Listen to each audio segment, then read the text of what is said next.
salut, c'est Monsieur la Vérité, et aujourd'hui je vais t'expliquer le grand marché transatlantique. Alors, qu'est-ce que c'est? Ça fait 3 ans que l'Union Européenne négocie avec les États-Unis, le Canada, pour faire une espèce de grand marché sans frontières. Et je suis sûr que t'en as pas entendu parler, parce que ils sont quand même cachés, ils ont fait ça en scred, tu vois. Après, quand tu lis le contenu, ça t'étonne pas trop, parce que c'est une belle embrouille. En fait, c'est pas compliqué, le principe, c'est de favoriser le business. Je veux dire, ta vie, ma vie, on s'en branle, l'important c'est de faire de la thune. Par tous les moyens, c'est-à-dire que, par exemple, en Europe, on n'est pas complètement stupide. Quand des choses sont dangereuses, quand des choses sont, je sais pas, toxiques, quand faut pas les manger, des fois on se dit, tiens, hey, je suis pas con, je vais les interdire. Comme ça, les gens, ils vont pas crever bêtement, tu vois, c'est bon. Moi, je suis plutôt pour ce genre de choses, c'est assez sympa, la mort, c'est pas cool. Mais non, ça c'est fini, ça. Ça c'est fini, c'est fini. En tout cas, ça va être fini dans pas longtemps si jamais personne bouge son cul.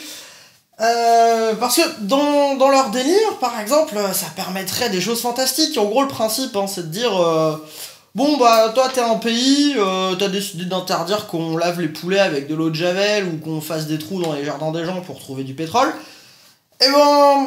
Non, moi je vends des poulets à l'eau de Javel ou je veux faire des trous n'importe où, polluer les nappes phréatiques, et ben je vais te faire un procès. Alors un procès, même pas un vrai procès, hein, avec juste des arbitres un peu foireux, on sait pas trop comment ça marche.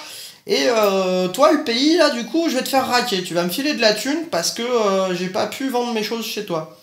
Alors quand un pays file de la thune à quelqu'un, c'est ton argent, hein, c'est mon argent, c'est ton argent qui file. Donc le mec, en gros, il va te demander à toi de raquer pour qu'il puisse après te revendre de la merde qui va te rendre malade.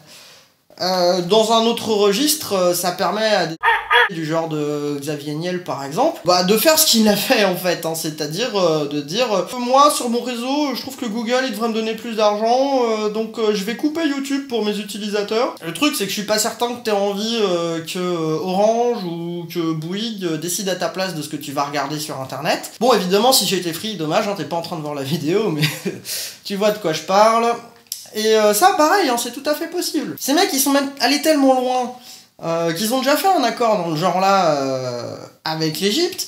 Ça a donné un truc super, tu vois. L'Égypte ils ont dit oui, notre population ils ont pas assez d'argent, ils crèvent la faim, on va augmenter le salaire minimum, on va augmenter un peu le SMIC. Et puis là t'as Bob le grand patron qui arrive et qui fait ouais non moi j'ai pas envie de les payer plus mes salariés, après moi je vais gagner un peu moins d'argent, je veux dire 4 millions par an ça me suffit pas quoi, je suis un peu juste là ce mois-ci. Donc non en fait là l'Égypte toi tu vas pas augmenter le SMIC, non tu t'as pas le droit en fait tout simplement, hein, tu vas te faire foutre. Alors après t'as le droit de vouloir bouffer de la merde les pieds dans l'huile et en n'ayant pas un rond, mais au moins maintenant tu connais la vérité. Allez salut.